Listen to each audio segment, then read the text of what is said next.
What the Bridgertons ate. In the 1800s, most people didn't eat venison, ice cream, and pastries, or drink tea. These luxury foods were a privilege of the rich. The working-class diet consisted of bread and porridge. Bridgerton is a historical fantasy of harmonious life. In reality, there was a flip side to the story. In early 1800s England, food was loaded with cultural meaning. It reflected the hunger for social recognition. In Bridgerton, venison is one of the most luxurious foods. In Season 2, Lord Cooper declares, "I bet you could never find a venison like this in the Americas." He didn't mean just the type of deer.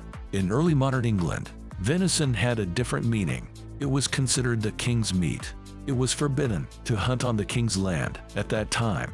Royal land covered about 1/3 of England.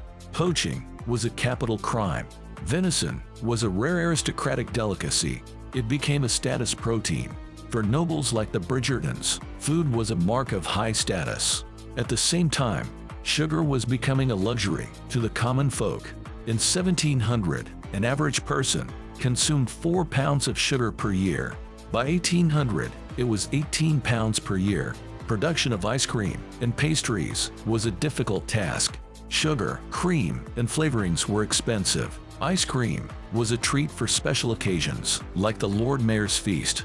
If you could afford such a luxury, you were a respectable person.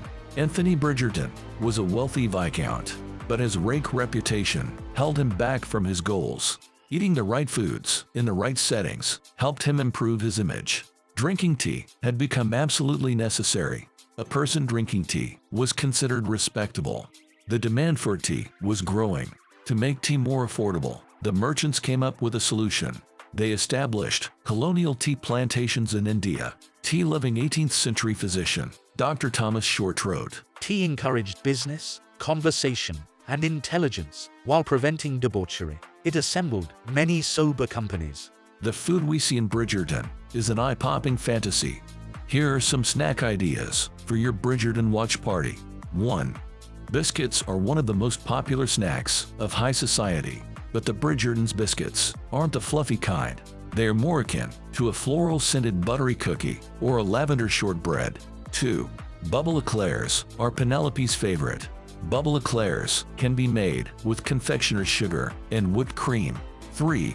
Smoked salmon sandwiches with pickles are yummy party starters. Colin has always been partial to smoked salmon. His favorite is a cross between a tea sandwich and a bagel and lox. Ricotta cheese goes fine with the sharpness of the pickles. 4.